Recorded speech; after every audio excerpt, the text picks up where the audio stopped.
This is the River Thames in central London, for centuries an artery for the millions of people who live and work in the capital city.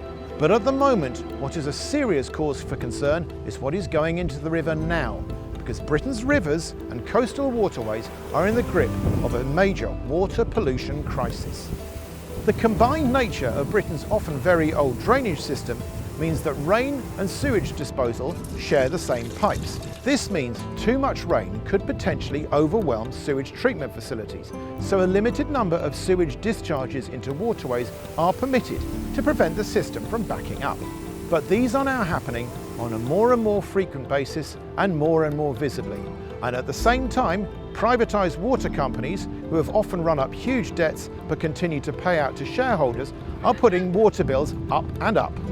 In waterways across the country and in beaches around its shores, water pollution is becoming an ever greater environmental and health risk. Water companies in England and Wales were privatised in 1989 as part of a wider government programme of privatisation that also included things such as energy companies and the railway network. It has been the least successful by some considerable distance of the UK's privatisations. In my earlier career, I was a civil servant, and in the late 1980s, I worked in the Treasury on the privatisation of the UK water industry. The British government began a fairly large-scale privatisation programme to increase the efficiency of the operations of the company, and that as a consequence, bill payers would get a better and better deal over time, and the sort of excess profits would get less and less.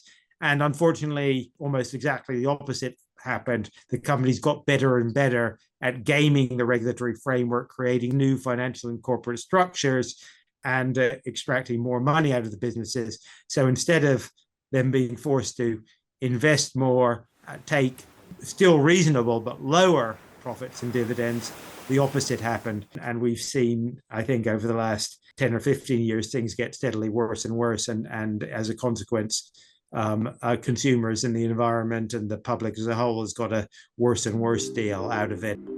According to figures from the Environment Agency, in 2022 there were just over 300,000 so-called monitored spill events in England. That figure is 24 times higher than the figure from 2016. There are various factors that contribute to this strain on the system, including population changes, outdated infrastructure, and an increase in extreme weather conditions, some of them linked to climate change. In addition, disruption to the supply chain caused by Brexit means that some water companies have struggled to get hold of the chemicals they need to treat water. So will a change of government lead to a change of policy when it comes to the nation's waterways? We've had Secretary of State Steve Reed come forward with the Water Special Measures Bill.